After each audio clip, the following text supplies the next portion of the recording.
7 minus 1 equals 6. And here inside this parenthesis we have 7 minus 2, which equals 5. So 6 times 5 gives us 14. But this answer is not correct, because according to the order of operations, first we have to do parentheses, then exponents, then multiplication or division, and finally addition or subtraction.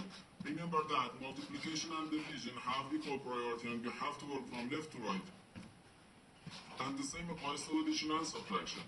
In this expression, we have one subtraction, one multiplication, and one parenthesis. Inside this parenthesis, we have one subtraction. Here we have a multiplication, because in mathematics when a number is placed next to parentheses, it means multiplication. And we usually don't write the multiplication sign for brevity. Okay, so according to the PEMDAS, first we have to do this parenthesis, then this multiplication, and finally this subtraction. If we do this subtraction before this multiplication or this parenthesis, it is wrong. So first we have to do this parenthesis. Inside this parenthesis we have 7 minus 2, which equals 5. So 7 minus 1 times 5.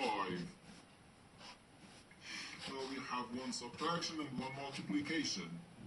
According to the PEMDAS, multiplication has higher priority than subtraction, because multiplication comes before subtraction. So here first we have to do this multiplication. 1 times 5 equals 5. So 7 minus 5, which equals 2. And this is our final answer to this problem. The correct answer is 2.